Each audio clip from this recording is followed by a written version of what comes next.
ಕಾಲ್ಕೆರೆದು ಭಾರತದ ಜೊತೆ ಯುದ್ಧಕ್ಕೆ ಬರ್ತಾ ಇದ್ದ ಪಾಕಿಸ್ತಾನಕ್ಕೆ ಪ್ರಧಾನಿ ಮೋದಿ ಕೌಂಟರ್ ಮೇಲೆ ಕೌಂಟರ್ ಅನ್ನು ಇವತ್ತು ಕೊಡ್ತಿದ್ದಾರೆ. ನಿನ್ನೆ ಭಾಷಣ ಮಾಡಿದ್ದ ಪ್ರಧಾನಿ ಇವತ್ತು ಕೂಡ ನೇರವಾಗಿ ಅದಮ್ಪುರ್ ಏರ್ ಬೇಸ್ಗೆ ಎಂಟ್ರಿ ಕೊಟ್ಟರು.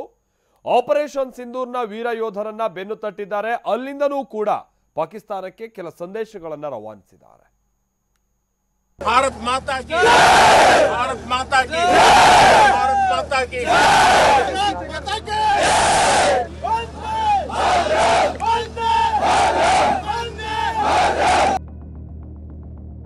ಆದಂಪುರ ಏರ್ ಬೇಸ್ಗೆ ಪ್ರಧಾನಿ ಮೋದಿ ಭೇಟಿ, ಜಯಘೋಷ.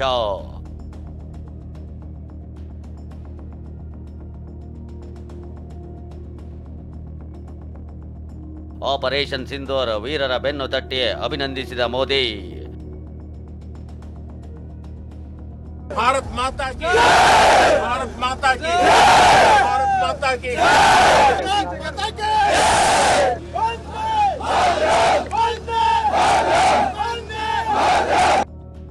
ಆದಂಪುರ ಏರ್ ಬೇಸ್ ಪಂಜಾಬ್ನಲ್ಲಿರೋ ಈ ವಾಯುಸೇನೆ ನೆಲೆಯಿಂದಲೇ ಆಪರೇಷನ್ ಸಿಂಧೂರ್ಗೆ ಚಾಲನೆ ಸಿಕ್ಕಿದ್ದು.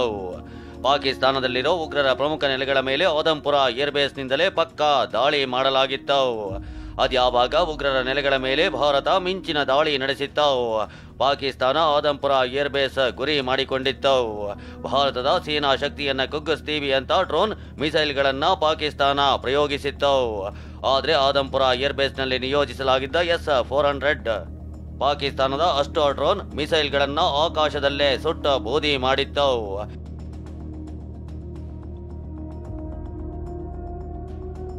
ಇಂದು ಬೆಳಗ್ಗೆ ಅದೇ ಆದಂಪುರ ಏರ್ ಬೇಸ್ಗೆ ಪ್ರಧಾನಿ ನರೇಂದ್ರ ಮೋದಿ ಭೇಟಿ ನೀಡಿದ್ರು. ಉಗ್ರರ ವಿರುದ್ಧ ಆಪರೇಷನ್ ಸಿಂಧೂರದಲ್ಲಿ ಭಾಗಿಯಾಗಿದ್ದ ರಣಕಲಿಗಳನ್ನ ಭೇಟಿಯಾಗಿ ಅವರ ಬೆನ್ನು ತಟ್ಟಿದ್ರು. ಸೈನಿಕರನ್ನ ಭೇಟಿ ಮಾಡಿದ ಬಳಿಕ ಮಾತನಾಡಿದ ಮೋದಿ, ಆಪರೇಷನ್ ಸಿಂಧೂರ್ ಸೇನೆಯ ಅಭಿಯಾನ ಅಷ್ಟೇ ಅಲ್ಲ, ಆಪರೇಷನ್ ಸಿಂಧೂರ್ ಭಾರತದ ನೀತಿ ನಿಯತ್ತಾಗಿದೆ. ನಾರಿಯರ ಸಿಂಧೂರ ಅಳಿಸಿದವರಿಗೆ ತಕ್ಕ ಪಾಠ ಕಲಿಸಿದ್ದೇವೆ. ಭಯೋತ್ಪಾದಕರ ನೆಲೆಗಳನ್ನ ಮಣ್ಣಿನಲ್ಲಿ ಹೂತು ಹಾಕಿದ್ದೇವೆ ಅಂತ ಗುಡುಗಿದ್ರು. ऑपरेशन सिंदूर कोई सामान्य सैन्य अभियान नहीं है. ये भारत की नीति, नियत और निर्णायक क्षमता की त्रिवेणी है. भारत बुद्ध की भी धरती है और गुरु गोविंद सिंह जी की भी धरती है. भारत माता की, भारत माता की, भारत माता की,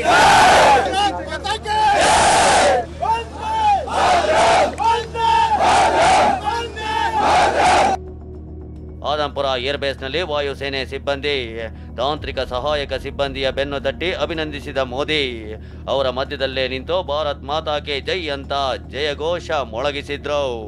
ಈ ವೇಳೆ ಯೋಧರು ಒಂದೇ ಮಾತರಂ ಘೋಷಣೆ ಮೂಲಕ ಪ್ರಧಾನಿ ಮೋದಿ ಘೋಷಣೆಗೆ ದನಿಗೂಡಿಸಿದ್ರು. ಬಳಿಕ ಮಾತನಾಡಿದ ಪ್ರಧಾನಿ ಮೋದಿ, ಭಾರತ್ ಮಾತಾ ಕಿ ಜೈ ಅನ್ನೋದು ಉದ್ಘೋಷ ಅಷ್ಟೇ ಅಲ್ಲ, ದೇಶದ ಪ್ರತಿ ಸೈನಿಕನ ಪ್ರತಿಯೊಬ್ಬ ನಾಗರಿಕನ ಶಪಥವಾಗಿದೆ ಅಂದ್ರು. भारत माता की, भारत माता की, भारत माता की, इस जयघोष की ताकत अभी अभी दुनिया ने देखी. भारत माता की जय ये सिर्फ उद्घोष नहीं है, ये देश के हर उस सैनिक की शपथ है जो मां भारती की मान मर्यादा के लिए जान की बाजी लगा देता है. ये देश के हर उस नागरिक की आवाज है जो देश के लिए जीना चाहता है. ಆದಂಪುರ ಏರ್ ಬೇಸ್ಗೆ ಭೇಟಿ ನೀಡಿದ್ದ ಪ್ರಧಾನಿ Modi MiG-29 fighter jet poster ಮುಂದೆ ನಿಂತು ಫೋಟೋಗೆ ಪೋಸ್ ನೀಡಿದ್ದಾರೆ. ಪೋಸ್ಟರ್ನಲ್ಲಿದ್ದ why enemy pilots don't sleep well ಅನ್ನೋ ಸಂದೇಶದ ಮೂಲಕ ಆಪರೇಷನ್ ಸಿಂಧೂರ ಎಷ್ಟರ ಮಟ್ಟಿಗೆ ಯಶಸ್ವಿಯಾಗಿದೆ, ಶತ್ರು ರಾಷ್ಟ್ರಗಳ ಪೈಲಟ್ಗಳು ಯಾಕೆ ನಿದ್ದೆ ಮಾಡಕ್ಕಾಗಲ್ಲ ಅನ್ನೋ ಸಂದೇಶವನ್ನ ಪ್ರಧಾನಿ ಮೋದಿ ರವಾನಿಸಿದ್ದಾರೆ. ನಮ್ಮ ದಾಳಿಯಿಂದ ಪಾಕಿಸ್ತಾನದವರಿಗೆ ಇನ್ಮುಂದೆ ನಿದ್ದೆ ಬರಲ್ಲ. ಪಾಕ್ನಲ್ಲೂ ಈಗ ಉಗ್ರರಿಗೆ ಯಾವುದೇ ಸುರಕ್ಷತೆ ಇಲ್ಲ, ಯಾಕಂದ್ರೆ ಉಗ್ರರು ಎಲ್ಲೇ ಇದ್ರೂ ಹುಡುಕಿ ಹೊಡಿತೀವಿ ಅಂತ ಮೋದಿ ಶಪಥ ಮಾಡಿದ್ರು. और हमारे ड्रोन्स, हमारी मिसाइलें उनके बारे में तो सोचकर पाकिस्तान को कई दिन तक नींद नहीं आई। आतंक के विरुद्ध भारत की लक्ष्मण रेखा अब एकदम स्पष्ट है। अब फिर कोई टेरर अटैक हुआ तो भारत जवाब देगा, पक्का जवाब देगा। ಪಾಕಿಸ್ತಾನ ಸೇನೆ ಸುಳ್ಳನ್ನ ಬಯಲು ಮಾಡಿದ ಮೋದಿ ಏರ್ಬೇಸ್ ಭೇಟಿ. ಆದಂಪುರ ಏರ್ಬೇಸ್ ಮೇಲೆ ದಾಳಿ ಮಾಡಿ ಧ್ವಂಸ ಮಾಡಿದ್ದೇವೆ ಅಂತ ಪಾಕಿಸ್ತಾನ ಜಂಬ ಕೊಚ್ಚಿಕೊಂಡಿತ್ತು. ಆದರೆ ಇಂದು ಅದೇ ಏರ್ಬೇಸ್ಗೆ ಪ್ರಧಾನಿ ಮೋದಿ ಭೇಟಿ ನೀಡುವ ಮೂಲಕ ಪಾಕಿಸ್ತಾನದ ಎಲ್ಲ ಸುಳ್ಳು ಪ್ರಚಾರವನ್ನ ಬಯಲುಗೊಳಿಸಿದ್ದಾರೆ. ಅಲ್ಲದೆ ಏರ್ಬೇಸ್ನಲ್ಲಿ ಪಾಕ್ ಡ್ರೋನ್ಗಳನ್ನ ಹೊಡೆದುರುಳಿಸಿದ ರಣಬೇಟೆಗಾರ S-400 MiG-29 ಫೈಟರ್ ಜೆಟ್ ಮುಂದೆಯೇ ನಿಂತು ಮೋದಿ ಖಡಕ್ ಸಂದೇಶ ರವಾನಿಸಿದ್ದಾರೆ. ಪಾಕಿಸ್ತಾನ ಹಾಗೂ ಉಗ್ರರಿಗೆ ಮತ್ತೊಂದು ವಾರ್ನಿಂಗ್ ಕೊಟ್ಟಿದ್ದಾರೆ. ಪ್ರಧಾನಿ ಮೋದಿ ಹಿಂದೆ ಕಾಣಿಸ್ತಾ ಇರೋ ಇದೇ S-400 ಏರ್ ಡಿಫೆನ್ಸ್ ಸಿಸ್ಟಮ್ ಪಾಕಿಸ್ತಾನದ ಫೈಟರ್ ಜೆಟ್ ಅನ್ನ ಬೂದಿ ಮಾಡಿತ್ತು.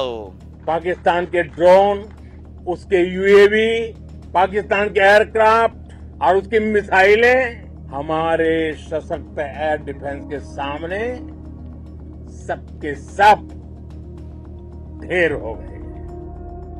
ವಾಯುಸೇನೆ ಯೋಧರ ಭೇಟಿ ಬಳಿಕ ಮೋದಿ ಸೈನಿಕರಿಗೆ ಕೃತಜ್ಞತೆ ಸಲ್ಲಿಸಿ ಟ್ವೀಟ್ ಮಾಡಿದ್ದಾರೆ. ಇಂದು ಬೆಳಗ್ಗೆ ನಾನು ಆದಂಪುರ ಏರ್ಫೋರ್ಸ್ ಸ್ಟೇಷನ್ಗೆ ತೆರಳಿ ನಮ್ಮ ಕೆಚ್ಚೆದೆಯ ವಾಯು ಯೋಧರು ಮತ್ತು ಸೈನಿಕರನ್ನ ಭೇಟಿಯಾದೆ.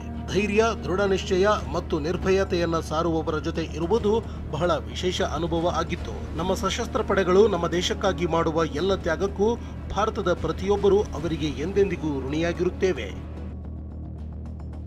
ಪಂಜಾಬ್ನ ಜಲಂಧರ್ನಲ್ಲಿರೋ ಆದಂಪುರ ಏರ್ಬೇಸ್ ಭಾರತೀಯ ವಾಯುಸೇನೆಯ ಎರಡನೇ ಅತಿದೊಡ್ಡ ವಾಯುಸೇನೆ ನೆಲೆಯಾಗಿದೆ. ಭಾರತ ಪಾಕಿಸ್ತಾನ ಗಡಿಯಿಂದ 100 ಕಿಲೋಮೀಟರ್ ದೂರದಲ್ಲಿರೋ ಏರ್ಬೇಸ್ನಲ್ಲಿ ಮೊದಲಿಗೆ ಅಂದರೆ 1929ರಲ್ಲಿ ಸಣ್ಣ ಏರ್ ಸ್ಟ್ರಿಪ್ ಸ್ಥಾಪನೆ ಮಾಡಲಾಗಿತ್ತು. ಈ ಏರ್ ಸ್ಟ್ರಿಪ್ ಎರಡನೇ ವಿಶ್ವ ಯುದ್ಧದಲ್ಲಿ ಬಳಕೆ ಮಾಡಲಾಗಿತ್ತು. ಬಳಿಕ ಮಾರ್ಚ್ 16, 1950ರಲ್ಲಿ ಏರ್ಬೇಸ್ ನವೀಕರಣ ಮಾಡಲಾಗಿತ್ತು. 1965 ಹಾಗೂ 1971ರಲ್ಲಿ ಪಾಕಿಸ್ತಾನದ ವಿರುದ್ಧ ಯುದ್ಧದಲ್ಲಿ ಈ ಏರ್ಬೇಸ್ ಪ್ರಮುಖ ಪಾತ್ರ ವಹಿಸಿತ್ತು. ಪಾಕಿಸ್ತಾನ ವಿರುದ್ಧ ವಾಯುದಾಳಿಗೆ ಈ ಏರ್ಬೇಸ್ ಬಳಸಲಾಗಿತ್ತು. ಅಲ್ಲದೆ 1999ರ ಕಾರ್ಗಿಲ್ ಯುದ್ಧದಲ್ಲಿ ಭಾರತದ ದಿಗ್ವಿಜಯದಲ್ಲಿ ಆದಂಪುರ ಏರ್ಬೇಸ್ ಪಾತ್ರ ಮಹತ್ವದ್ದಾಗಿದೆ. ಈ ಏರ್ಬೇಸ್ ಮೂಲಕ MiG-29 ಜೆಟ್ಗಳ ಉಡಾವಣೆ ಮಾಡಲಾಗುತ್ತೆ. ಆದಂಪುರಕ್ಕೆ ಪ್ರಧಾನಿ ನರೇಂದ್ರ ಮೋದಿ ಭೇಟಿ ನೀಡುವ ಮೂಲಕ ಪಾಕಿಸ್ತಾನಕ್ಕೆ ಖಡಕ್ ವಾರ್ನಿಂಗ್ ಕೊಟ್ಟಿದ್ದಾರೆ. ಅಲ್ಲದೆ ಪಾಕಿಸ್ತಾನದ ಸುಳ್ಳು ಪ್ರಚಾರವನ್ನ ಬಟಾಬಯಲುಗೊಳಿಸಿದ್ದಾರೆ. ಇವೆಲ್ಲದಕ್ಕಿಂತಲೂ ಮುಖ್ಯವಾಗಿ ಆದಂಪುರ ಏರ್ಬೇಸ್ಗೆ ಪ್ರಧಾನಿ ಮೋದಿಯವರ ಭೇಟಿ ನಮ್ಮ ವೀರ ಯೋಧರ ಹುಮ್ಮಸ್ಸನ್ನ ಮತ್ತಷ್ಟು ಹೆಚ್ಚಿಸಿದೆ. Bureau report, TV9.